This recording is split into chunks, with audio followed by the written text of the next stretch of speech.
Welcome to the Night Owl, the meeting place, those things that keep you up at night.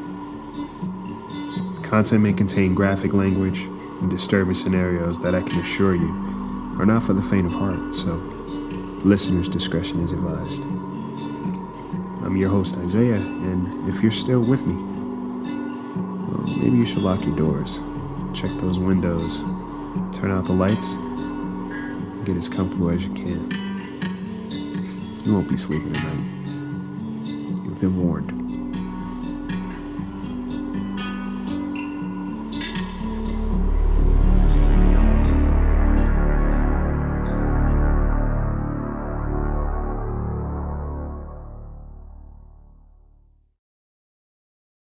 Welcome to the Night Owl. If you're just tuning in, welcome. If you're a frequent visitor, welcome back. It's been a while. As a kid, the carnival always sounded more like carnival in my head. And in tonight's story, you'll see just what I mean. Some people are out for more than just a good time. Lock your doors, check your windows, and get comfortable. You won't be sleeping tonight. I bring you Stilt Man. The town carnival was the thing to do when I was a kid. Yeah, I mean, even as a teenager, my friends and I, we'd still gather up and head to the town center. It was more of tradition at that point. They really went all out too, and every year was a little different than the last. It wasn't your typical little street fair either, no. This carnival was big enough to compete with commercial amusement parks. The carnival was huge. It took up about half the town. I had some of my favorite go-tos. The Zeppelis, I literally waited all year for. Hot dough covered in powdered sugar that melted in your mouth. The first bite was a moment I cherished. I love the street artists that came through, and I always found a new piece to go home with. Even the fortune teller was pretty cool, and contrary to your usual old lady, she was a bit younger and had a swag to her that just made it all the more enjoyable. We'd keep her company and really have a good time. And if you're wondering, yeah, she was legit, which made it even more of an experience. In between chatting and laughing, she'd point out to one of us specifically and give us a cautionary tale. And it was always spot on. It was always a goal to see if we could get to see the entire carnival in the weekend. And until this day, I've still been unsuccessful.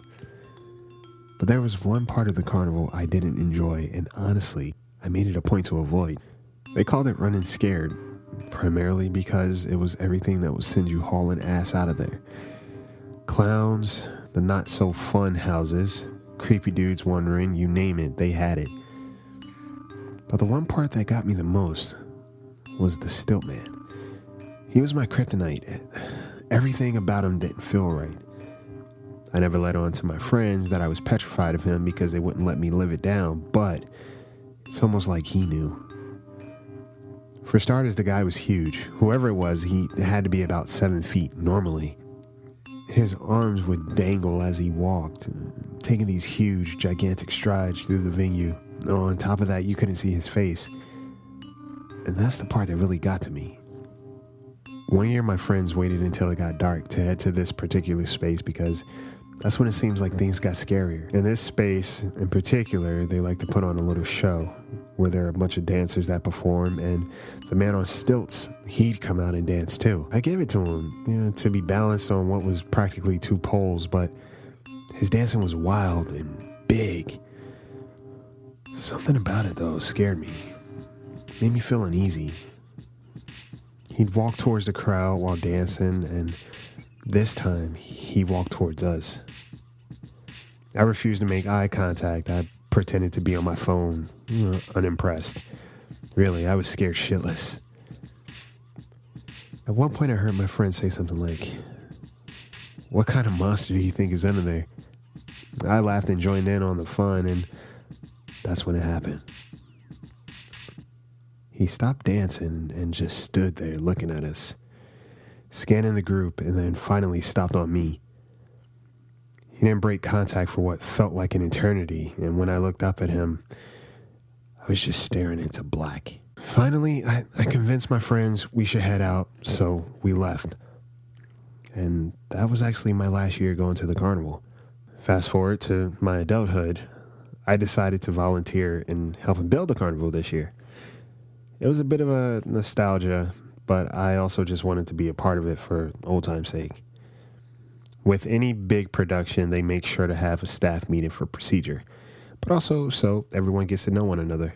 Everyone gave their introductions and which part they'd be working. You had the guys who would be the clowns for the running scared, the dancers, and just the extras along the way. The family-owned Zeppelins people were there. And, of course, I saw the fortune teller who still had the same amazing energy. Truly couldn't have been happier to see any of them. It all really brought back some good memories. There was downtime before showtime, and everything was running smooth since they've been doing this for years, so the fortune teller and I had time to just talk and catch up. She asked what I've been up to over the years, and I told her my sitch, and she treated hers too, which was great. Time passed quickly, and it was nighttime, and people were roaring in, and I was just able to be a fly on the wall. Everything was going well until one of the supervisors of Running Scared had to go home due to an emergency. So they asked me to be on duty for the rest of the night. We closed in a couple of hours, so I just figured why not. I stayed outside of the venue, just to make sure of safety in and out and that there wasn't anyone trying any funny business. The entire time, I felt like someone was watching me, and it seemed like a lot of time had passed that they were doing so. When I turned around, it was the man in stilts, standing there, staring me down. Oh shit, you scared me. I laughed nervously as he just walked away. I watched him float through the crowd as people made way for him. It was time for the performance, and that dance was so familiar to me. It made me feel like a scared little kid all over again. I had to look away at one point because I remember him staring at me in the face that night. Years ago. The carnival was nearing closing and the last stragglers were exiting. A lot of the workers had already left. My fortune teller friend stopped by to give me a proper send-off saying, "Be careful going home." I laughed and we hugged. I was probably the last one to go since I had to make rounds and make sure there was no one hiding or doing anything remotely suspicious. I didn't live too far so I could walk home. As I'm exiting, I hear something behind me. When I turned around, I noticed it was the man on stilts, standing there. Hey, it's time to close up, I said. Of course, I got no response. Who are you with? Nothing. I was too tired, so I just kept walking. I continued walking, and I noticed that he was following me still.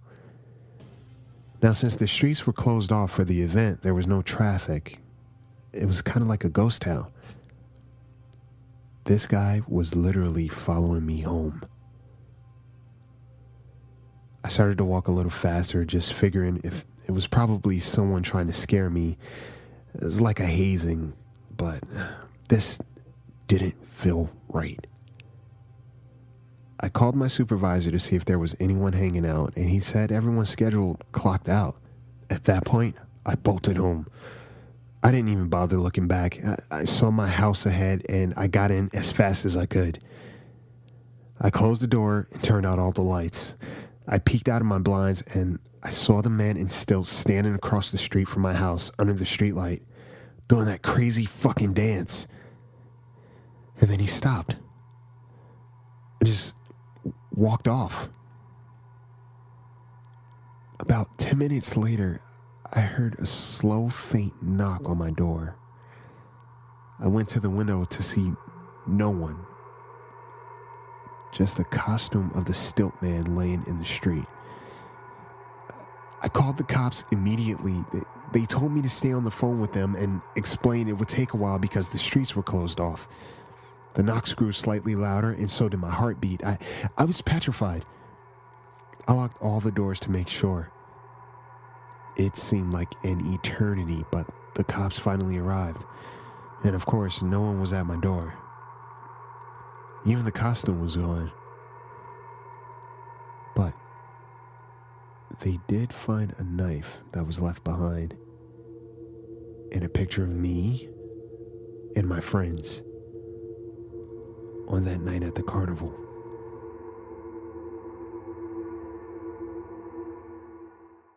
I hope I didn't scare you too much. Come back next week for some more stories. And if you have a story of your own that you'd like to be featured on this podcast, send us an email at thebirdbrainpodcast@gmail.com, or you could even DM us on Instagram or Twitter. I look forward to hearing from you.